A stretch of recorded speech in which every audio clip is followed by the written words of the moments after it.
The bill is passed.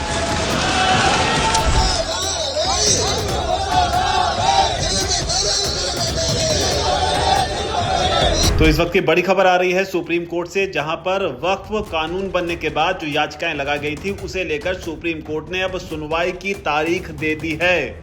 Supreme court ने साफ कर दिया है कि 16 अप्रैल को अब इस मामले की सुनवाई की जाएगी।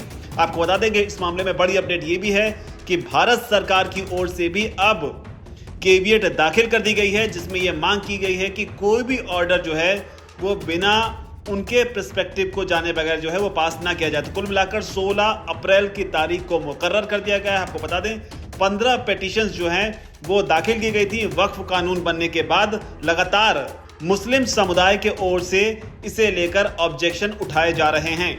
ऐसे में बड़ा सवाल खड़ा होता है कि क्या वक्फ कानून को सुप्रीम कोर्ट रद्द भी कर सकता है। तो इस पर ज्यादा जानकारी के लिए हमारे साथ मौजूद हैं दैनिक जागरण के नीलू रंजन जी। उनसे जानने की कोशिश करते हैं कि आखिर कितनी संभावना है कि कानून को सुप्रीम कोर्ट रद्द भी कर सकता है। सर ये बताइए कि राहत मिलने की कितनी उम्मीद है और क्या वक्फ कानून को रद्द भी किया जा सकता है सुप्रीम कोर्ट की तरफ से, और अगर सुप्रीम कोर्ट में इस मामले को लेकर जब बहस होगी तो संभावित तौर पर दोनों तरफ से क्या क्या दलीलें रखी जा सकती हैं। राहत मिलने की उम्मीद बहुत ज्यादा नहीं है, उसके कानूनी पहलू हैं। दरअसल कोई भी कानून जो संसद से बनता है वो केवल 3 आधार पर ही उसको सुप्रीम कोर्ट जो है वो रोक सकता है, निरस्त कर सकता है, उस पर रोक लगा सकता है। और वो 3 आधार बहुत क्लियर हैं। वो आधार क्लियर है, सबसे पहला ये मान है उसका कि क्या जिस संसद ने ये कानून बनाया है उसको कानून बनाने का अधिकार है या नहीं है।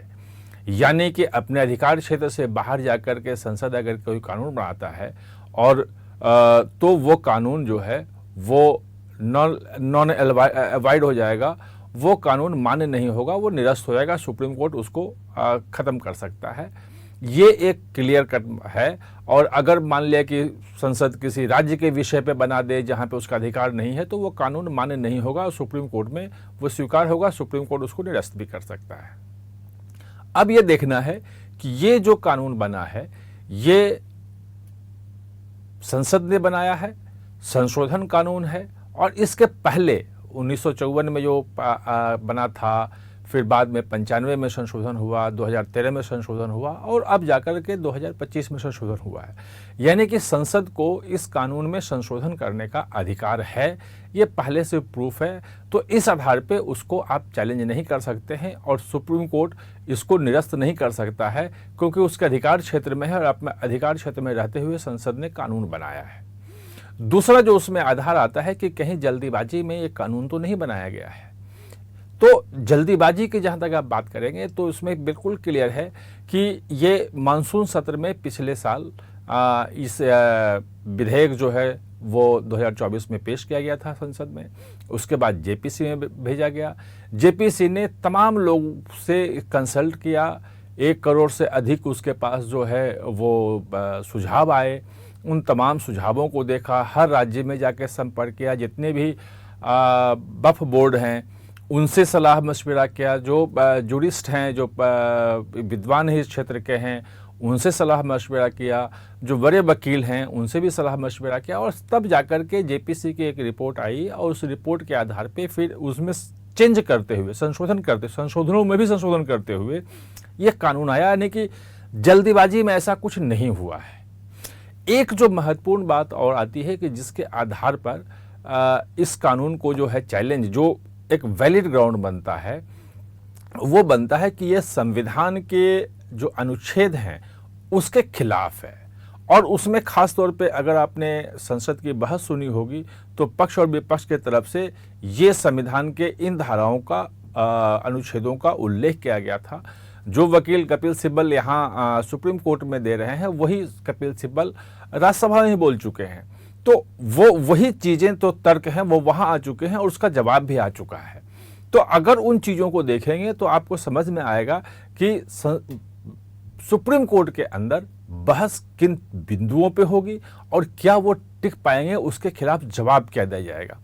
जैसे समानता का अधिकार है कि आप सिर्फ मुसलमान के जो वक्फ बोर्ड हैं उस पे कानून बना रहे हो, जबकि क्रिश्चियन हैं, हिंदू हैं, उनका जो धार्मिक स्थल है उसको लेके ऐसा कोई कानून नहीं है। तो ये जो अनुच्छेद 14 जो समानता का अधिकार देता है, कहीं ये उसका उल्लंघन तो नहीं है। ये सवाल उठा था लोकसभा में भी और राज्यसभा में भी। उसका जवाब जो दिया गया था वो ये दिया गया था कि अनुच्छेद 15 जो है वो ये साफ साफ कहता है कि महिलाओं और पिछड़े वर्गों के लोगों के लिए आप अलग से प्रोविजन कर सकते हो, उनको आगे बढ़ाने के लिए, उनकी बेहतरी के लिए। और उसी अनुच्छेद 15 का हवाला लेते हुए जो ओबीसी के लिए आरक्षण की बात थी, जो महिलाओं के लिए जो आरक्षण जो अभी संसद में और विधानसभाओं में जो 1/3 आरक्षण का जो बिल पास हुआ था पिछले साल, वो इसी को लेकर के था। तो वो जो वक्फ बोर्डों में जो महिलाओं को, पसमानदा मुसलमानों को यानी कि पिछड़े मुसलमानों को जो जगह दी गई है, तो वो 14 का उल्लंघन नहीं है, अनुच्छेद 15 के अनुरूप है। इन चीज़ों को लेके सुप्रीम कोर्ट में बहस चलेगी।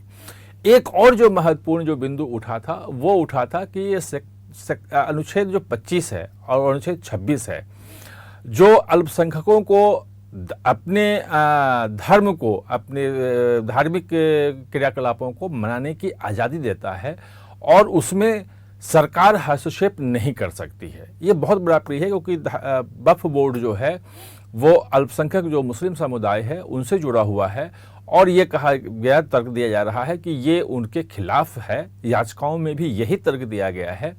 लेकिन अगर आप सरकार की तरफ से जो इसके जवाब दिए गए थे उन जवाबों को सुने, और मुझे लगता है कि जो सॉलिसिटर जनरल या अटॉर्नी जनरल सरकार की तरफ से जब सुप्रीम कोर्ट में दलील रखेंगे तो वो यही दलील रख सकते हैं। वो दलील ये है, और उसमें कई हाई कोर्ट के, केरल हाई कोर्ट के, इलाहाबाद हाई कोर्ट के, कुछ और हाई कोर्ट के जो हैं जजमेंट का हवाला दिया गया था और ये कहा गया था कि जिसमें हाई कोर्टों ने ये कहा है अपने फैसले में कि जो वक्फ बोर्ड है वो धार्मिक संस्थान नहीं है, वो सिर्फ एडमिनिस्ट्रेटिव है, प्रशासनिक बॉडी है। और जो मुतलवी के लिए जो कहा जाता है, जो उसका देख रेख करने वाला होता है वक्फ प्रॉपर्टी का, उसके लिए भी क्लियर कट है, वो सिर्फ देख रेख करने वाला है, कोई धार्मिक व्यक्ति वो नहीं है। वो मुसलमान होगा ये तय है, लेकिन वो कोई धार्मिक व्यक्ति नहीं है। तो जब सरकार की तरफ से ये तर्क दिया जाएगा कि वक्फ बोर्ड जो है वो एक सिर्फ वक्फ संपत्तियों के रख रखाव का एक प्रशासनिक ढांचा है और इसका मुस्लिम धर्म से या उनके धार्मिक क्रियाकलापों से इसका कोई लेना देना नहीं है, तो ये इसको साबित करना बहुत ही मुश्किल होगा कि कैसे वो अनुच्छेद 25 और 26 का उल्लंघन करता है। जो इसके कानून के खिलाफ जो तर्क दिया सकते हैं वो ये कि वक्फ बोर्ड जो है वो सिर्फ दान में की गई संपत्तियों का ही देखरेख नहीं करता है, बल्कि मस्जिदों का, दरगाहों का, इमाम बाड़ों का भी देखरेख करता है और वो धार्मिक क्रियाकलापों से जुड़ा हुआ है। ये एक मुद्दा है जो सुप्रीम कोर्ट में आ सकता है और जिसको उठा सकते हैं। अब देखना यह है कि ये जो अलग अलग जो तर्क दिए जाएंगे उन तर्कों पर सुप्रीम कोर्ट अपना क्या रुख लेता है, उसके जजेज उस ढंग से क्या करते हैं। वो जब बहस होगी तो सुप्रीम कोर्ट के जजेस की तरफ से तमाम क्वेश्चन किए जाएंगे, उसमें क्लैरिफिकेशन मांगे जाएंगे, वो सब कुछ देखा जाएगा। जी बिल्कुल। तो कुल मिलाकर देखा जाए तो आसान नहीं होगा, दलीलें जरूर दिलचस्प होंगी। तो इंतजार करिए 16 अप्रैल का, जिस दिन सुप्रीम कोर्ट में इस मामले को लेकर सुनवाई होगी। इस पूरे मामले पर आपकी क्या राय है, आपकी जो दलील हो, आपकी जो बात हो, नीचे अगर कमेंट सेक्शन में उसे आप जरूर लिखें। धन्यवाद।